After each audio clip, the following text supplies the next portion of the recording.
오늘 조약돌에 대해서 잠시 말씀을 드리려고 합니다.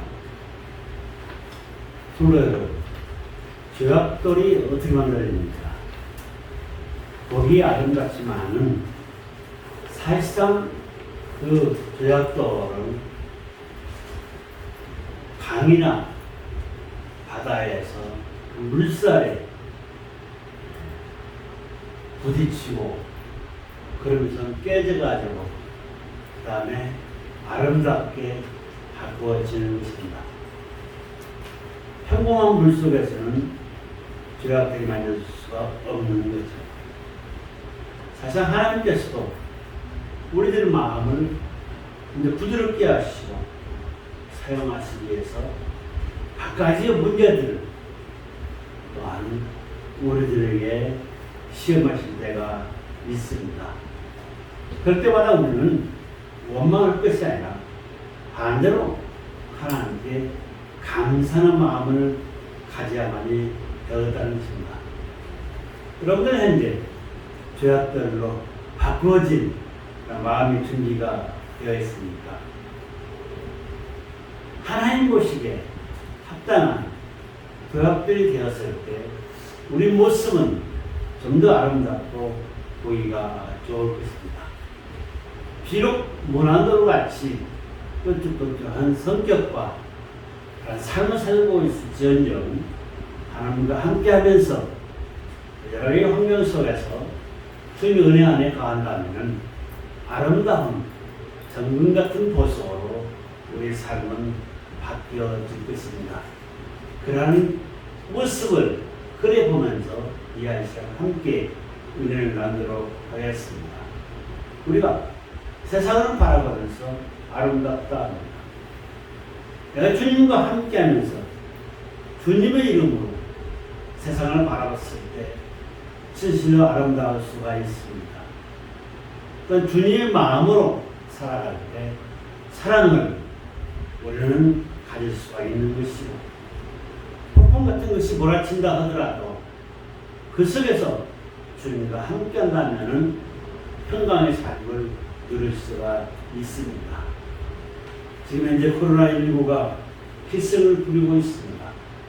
하지만은 코로나19 시대도 지나가고 있는 것입니다. 모든 환경이 바뀌었을 때 그때 우리에게 돌아오라는 것은 바로 평강의 시대라는 것입니다. 그래서 이 한 시간에 평강이 있을 것이라는 말씀으로 은혜를 나누고자 합니다. 이스라엘 백성들이 애국 땅에서 노예 생활을 했습니다. 그때 많은 사람들은 하나님을 섬기며 하나님께 기도하고 생활했지만은 또한 그렇지 못한 사람들도 있습니다. 젊은 사람들은 우상을 섬기고 거기에 절을 하고 이방인들과 함께 결혼을 해서 가정을 꾸리고 있었던 것입니다. 이러한 모습을 봤을 때 그의 부모들은 마음이 많이 상했을 것입니다. 또한 이 뇌 같은 생활에서 하루도 빨리 벗어나기 위해서 그들은 기도할 수밖에 없었던 것입니다. 하나님 앞에 그 고통을 부르시는 거죠. 영적으로 육적으로 피폐해진 그들이 하나님께 기도할 수밖에 없었던 것은 무엇입니까? 사실상 마음이 편안하고 모든 것이 흡족할 때는 기도줄을 놓기 마련입니다. 하지만은 우리가 삶 속에서 어려운 문제가 봉착했을 때는 기도의 불은 꺼지지 않는 것입니다. 고통스러웠을 때 하나님을 바라보게 되는 것입니다. 앞이 막히고 희망이 사라졌을 때 하나님께 부르짖게 되는 것입니다. 사실상 여러분도 아시다시피 6.25가 끝나고 나서 우리나라는 어땠습니까? 정치적으로, 사회적으로, 경제적으로 모든 것이 피폐해 있었던 것입니다. 이랬을 때 그리스도인들은 교회에서, 기도원에서, 산속에 들어가서 나라와 민족을 위해서 부르짖었습니다. 우리 또한 조금 전에 대표 기도에서도 말씀하셨지만은 나라와 민족을 위해서 우리 또한 기도하야만이 되는 것입니다. 사실상 이스라엘 백성들이 하나님께 호소했습니다. 하나님께 고통을 호소했던 것입니다. 하나님은 그런데 이스라엘 백성들이 이 어려움을 다 알고 계셨습니다. 하나님은 이 이스라엘 백성들을 구원시키기 위해서 모세라고 하는 사람을 어릴 적부터 택하시고 그를 지도자로 훈련시키시고 예비하시던 것입니다. 그로 하여금 이스라엘 민족들을 이끌고 나오게 하였던 것입니다. 그들을 통해서 모세를 통해서 결과적으로 이제 광야를 거치고 가나안 땅으로 들어가게 됩니다. 이스라엘 백성들이 잘 살게 되었을 때는 하나님께 기도하지 않았습니다. 하나님을 의지하지 않았습니다. 그들이 어려움을 겪게 되니 하나님을 부르신 거죠. 그들이 잘 살고 있었을 때는 반대로 우상을 섬겼습니다. 오늘날은 어떻습니까? 사람들을 의지하려고 합니다. 사람을 의지해서 거기에서 무엇인가 얻으려고들 합니다. 하지만은 우리가 명심해야 할 것은 의지하여서는 안 될 것이 있다는 것입니다. 그것은 무엇입니까? 시편 146편 3절 말씀에 보면은 방백들을 의지하지 말라. 거기서 방백이라는 것은 보관들, 이종자들을 생각할 수가 있는 거죠. 그들 의지해봤자 아무런 소용이 없다는 것입니다. 또한 잠언서 25장 19절 말씀에 보면은 환난날에 진실치 못한 자를 의지하는 의지는 부러진 이나 탈골된 발과 같다 하였습니다. 이빨이 부러진 사람, 다리가 부러진 사람을 의지하는 것과 같다는 것입니다. 사람을 의지하지 말라는 거죠. 대부분 사람들은 그런데 어떻습니까? 어려움을 만났을 때 사람을 의지하라고 합니다. 사람을 의지합니다. 그런데 이 세상 사람들, 우리가 믿는 그 많은 사람들이 있지만 진실로 믿을 수 있는 사람들이 얼마나 많냐. 진실로 믿을 수 있는 사람을 만난다는 것은 극히 힘듭니다. 반대로 내가 그 사람들한테 이용을 당하고 마는 거죠. 저도 한때는 내 마음이 다른 사람도 마음도 같을 줄 알고 믿었다가 어려움을 겪는 경우도 있습니다. 같은 목사 입장에서 사업을 하는 목사였는데 당장에 곧 해결될 것이냐 저한테 요구했습니다. 좀 빌려달라. 저는 그 사람의 마음을 믿고서 빌려줬죠. 그냥 수십 년이 지난 지금까지 말한 바도 없습니다. 우리 인간이 자칫 잘못하게 되게 되면은 내 물건까지도 잃게 되고 사람까지도 잃게 됩니다. 친한 친구 같은 회원인데 잃고 마는 거죠. 세상에서 사람을 의지하는 것 같이 불행한 것은 없다는 것입니다. 미국의 어떤 종교문제 연구소에서 11년 동안 여러 사람들을 대상으로 조사를 했답니다. 사람들이 신뢰할 수 있는 것이 무엇인가 라고 조사를 했는데 첫째가 교회, 그 다음에 신문, 그 다음에 노동자, 그 다음에 의회, 그 다음 대기업 순으로 나왔다는 것입니다. 거기서 중요한 것은 첫째가 교회라는 것입니다. 이 말은 무엇입니까? 교회에서 같은 성도들끼리 함께 기도하고 하나님을 섬기고 하나님과 함께 나아가는 것, 그 속에 진실한 믿음이 생길 수 있고 그 속에서 주님을 의지하고 주님께 의뢰하면서 우리의 삶은 복되는 삶을 살 수가 있다는 것입니다. 우리가 살기가 어렵습니다. 흔들리기 쉬운 세상입니다. 하지만은 하나님께서 길을 열어주시면은 우리는 기적의 문이 열릴 수가 있다는 것입니다. 지금 현재도 이 시간에 주님의 기적은 일어나고 있습니다. 하나님 말씀 이외의 것을 의지했을 때 그 기적은 나하고는 멀어지는 것입니다. 연기처럼 사라져버리고 마는 것입니다. 나에게 도우실 분은 오로지 주님 한 분뿐이다. 세상 사람들을 섬기지를 말라. 이것이 우리가 마음속에 새겨야 할 주님의 귀한 말씀입니다. 그렇다면 우리가 어떻게 살아야 우리의 삶을 좀 더 견고하게 하나님께서 하여 주시겠느냐는 것입니다. 첫째로 믿음으로 하나님을 의지하는 자에게 요동치 않게 하여 주십니다. 나의 마음을, 나의 삶을 흔들리지 않게 하여 주신다는 것입니다. 오늘 보면 1절에서 뭐라고 하십니까? 여호와를 의뢰하는 사람은 흔들리지 않으며 영원히 서 있는 시온 산과 같다 했습니다. 외부에서 쳐들어오는 것, 마귀 사탄의 것, 그것을 하나님께서 막아주신다는 것입니다. 하나님께서 보호하여 주신다는 것입니다. 그만큼 우리에게 중요한 것은 믿음으로 사느냐, 그렇지 않느냐에 달려있습니다.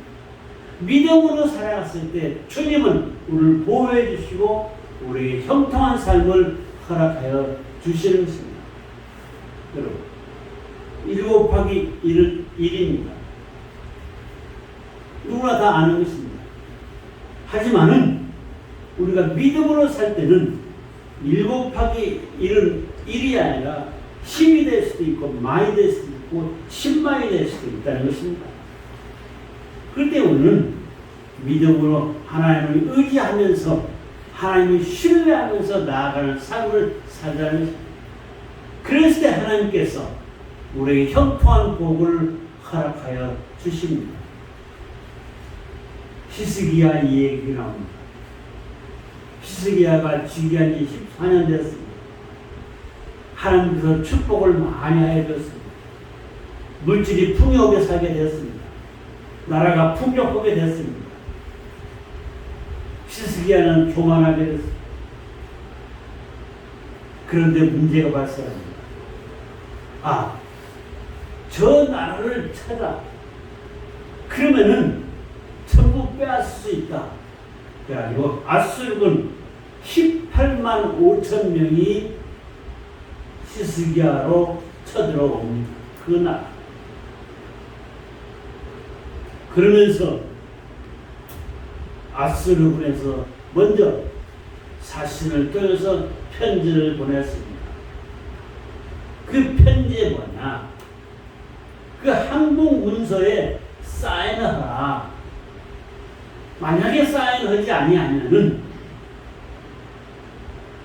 너희에게 내가 내 입에 대변을 먹게 하고 소변을 마시게 할 것이다. 그러면서 너희 하나님은 어디 가느냐? 라고 조롱한 것입니다. 히스기야는 그 사신의 편지를 받아들고 가슴이 철렁했습니다. 그가 한 것은 무엇이냐? 그 편지를 성전으로 가져가서 하나님 전 앞에 펴놓고 기도합니다. 이스라엘의 하나님이시여, 세상을 통치하시는 하나님이시오. 귀를 기울여 주셨소서. 여호와여, 눈을 떠서 이 사항을 보시옵소서. 사내님이 지금 살아계신 하나님을 비방하며 이렇게 서신을 띄웠고 우리나라를 침공한다고 합니다. 하나님 도와주시옵소서. 히스기야는 하나님 앞에 울며 기도했습니다. 부르짖었습니다. 밤새도록 부르짖고 그 이사는 아침이 되었을 때 아침에 나가보니 놀라운 사건이 발생했습니다.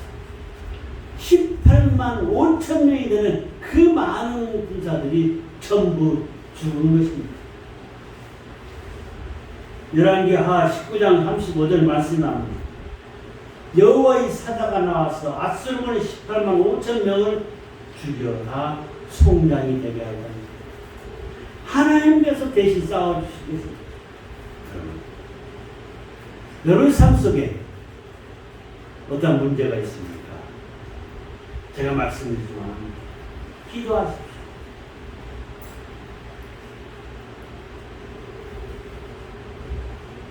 저희 집사람은 기도할 때 어떻게 기도하나? 안방과 거실 사이에 기도의 제목을 적어놨습니다. 그리고 안방과 거실 사이를 왔다 갔다 하면서 그 기도의 제목을 볼 수밖에 없는 거죠. 그리고 정해진 시간에 아침 저녁으로 기도했습니다. 제가 항상 말씀드립니다. 현재 생활에서, 현재 삶에서 이대로는 좋소이다 하지 마시라는 것입니다. 더 나은 미래. 오늘 기도했을 때 뭐라 했습니까? 모세가 100세가 넘어갔습니다. 120세입니다. 요아사도 많은 나이가 됐습니다. 그래도 시간이 아니겠다고 했습니다. 우리 앞날은 앞으로 5년 후, 10년 후의 끝이냐? 아니다라는 것입니다. 또는 100세 시대라고 하지 않습니다. 그렇다면 현재에 만족할 것이 아니라 더 큰 미래를 향해서 기도하자는 것입니다. 더 큰 것을 위해서, 더 큰 하나님께 영광을 돌리기 위해서 기도하자는 것입니다. 제가 헌금 기도할 때 11조를 더하게 하여 주시옵소서 라고 기도합니다. 그것은 무엇입니까? 여러분에게 하나님께서 물질의 축복을 더 부어주시옵소서 하고 기도하는 것입니다. 하나님은 그 기도의 응답을 들어주시라 믿습니다. 여러분이 11조가 단원으로 더했을 때 몸된 교회가 부흥하게 되고 나아가서 또한 어려운 사람들을 우리 교회가 도와줄 수 있게 된다는 것입니다. 아무튼 히스기야가 여호와전 앞에서 그 항공문서를 펴놓고 주님 앞에 기도했습니다. 이렇게 모멸감을 우리가 가질 수가 있겠습니까? 주여, 우리를 살려주셔서 부르짖었습니다. 그랬을 때 하나님의 사자가 대신 싸워주시는 것입니다. 여러분, 우리 인생의 삶 속에서 우리를 이기게 하는 것은 내가 아닙니다. 하나님이십니다. 하나님의 성령님이 나의 가슴 속에, 나의 마음 속에 찾아와 주셔서 나에게 능력을 주시면서 나에게 힘을 북돋아 주는 것입니다. 그랬을 때 우리가 이길 수가 있다는 것입니다. 하나님을 의지하는 자에게 하나님은 요동치 않게 하여 주십니다. 어떠한 상황 속에서 우리는 하나님만을 의지합시다. 두 번째 옵니다. 하나님은 거짓 없이 진실하게 살아갈 때 요동치 않게 하여 주신다 했습니다. 4절 말씀이 옵니다. 여호와여 선을 내게 와 마음이 정직한 자에게 선을 행하소서. 세상 사람들은 얘기합니다. 이 세상 사람 살아가려면 반사기꾼이 돼야 한다. 장사를 할래도 또한 사업을 할래도 반사기꾼이 돼야 한다 합니다. 하지만 그것은 세상 사람들의 이야기입니다. 오늘 선하게 정직하게 하나님 앞에 나아가는 것입니다. 하나님께서 우리에게 지혜 주시고 명철 주시고 총명을 주십니다. 아니 뭐 다 컸는데 무슨 명철이요 무슨 총명이요 하실 것입니다. 아닙니다. 어떤 사항이 딱 나한테 닥쳤을 때 하나님께서 나에게 순발력 있는 지혜를 주시고 나에게 명철을 주시고 총명을 주셨을 때 나는 이길 수가 있는 것입니다. 거짓이 이길 수가 없는 세상입니다. 오늘 말씀은 시몬대로 거둔다는 그런 순리의 말씀이라고 생각할 수도 있습니다. 거짓은 이길 수가 없습니다. 진실만이 그래도 정직한만이 세상을 이길 수가 있다는 것입니다. 오늘 정직한 마음으로 좋은 것을 키울 수 있는 그런 삶을 살아가야만이 됩니다. 여러분 잘 아시는 야곱이 있습니다. 야곱은 어떻습니까? 기도에서 이스라엘이 바뀌는 놀라운 기적의 역사도 있었습니다. 하지만은 거기에 따른 혹독한 대가를 야곱은 치러야만이 되었습니다. 야곱이 삼촌 집으로 도망갑니다. 왜 도망갔습니까? 형과 아비를 속이고 도망간 것입니다. 아버지가 기도합니다.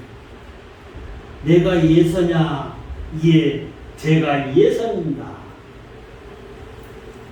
나에게 축복을 부어주시소서.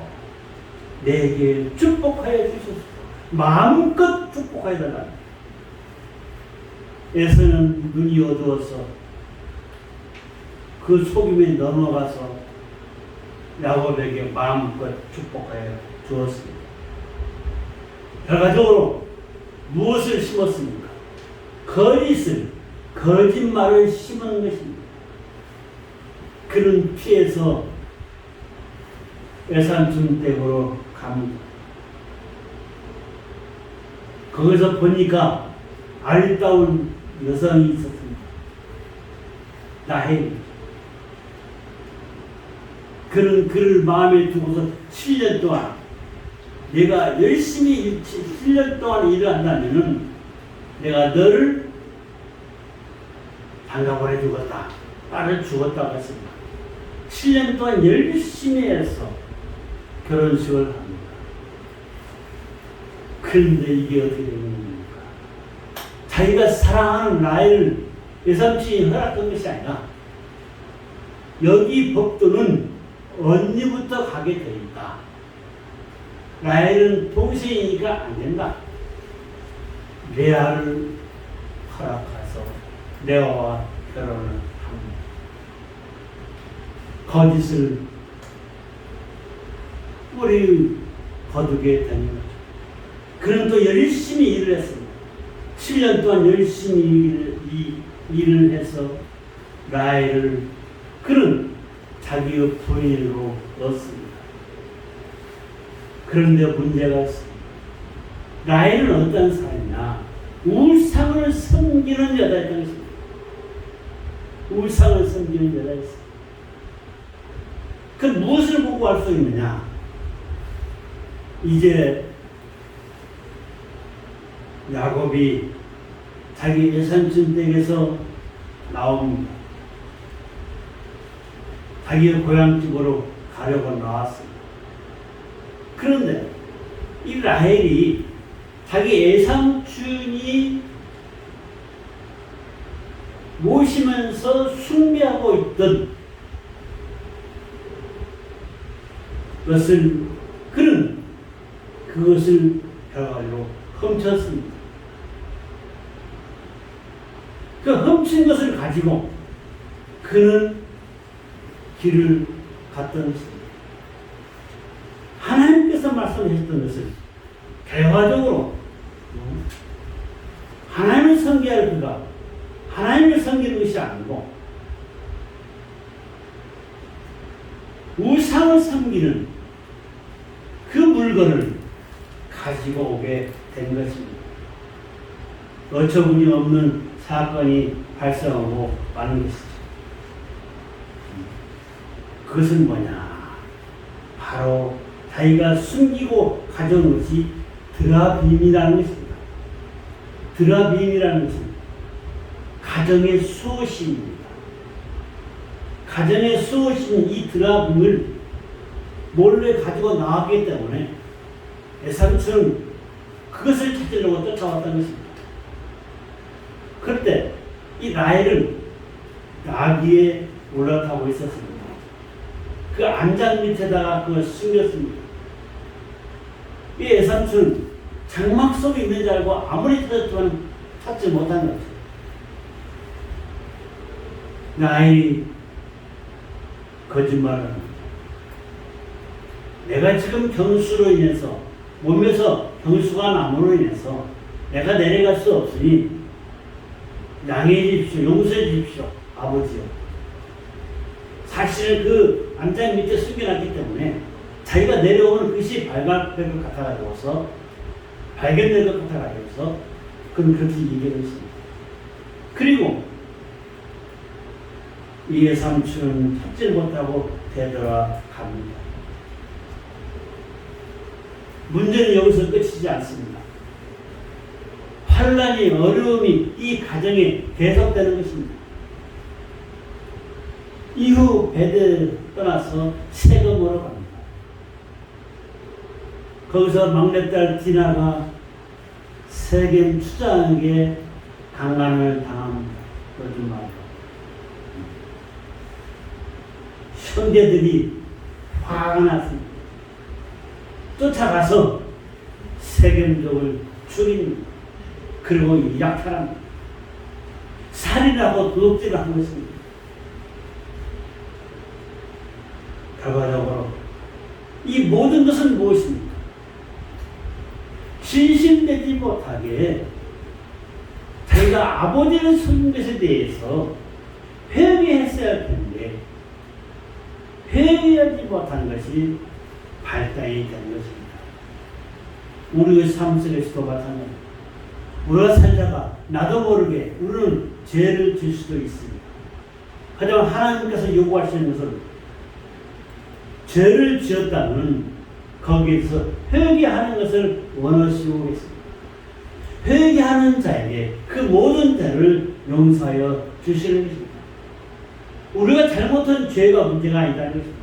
죄를 회개하지 않았던 것이 문제가 되는 것입니다. 정직하게 하나님 앞에 나아갔을 때 하나님은 나를 요동치 않게 붙들어 주시고 나의 삶을 인도하여 주시는 것입니다.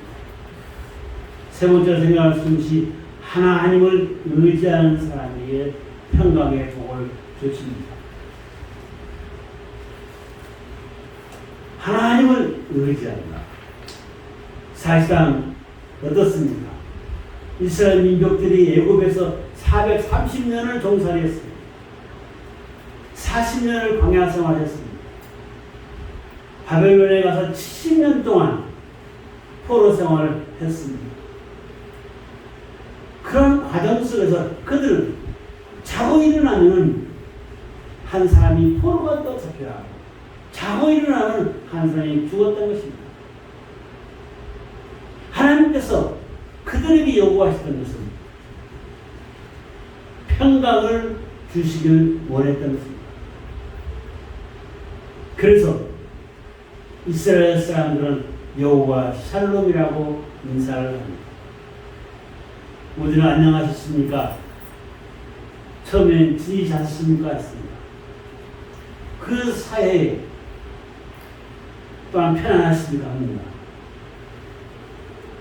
풍속을, 상황을 얘기해주는 인사말이죠.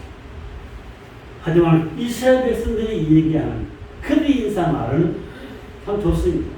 샬롬, 여호와 샬롬. 하나님의 평강이 여러분의 가정과 여러분의 삶에 함께하기를 바랍니다.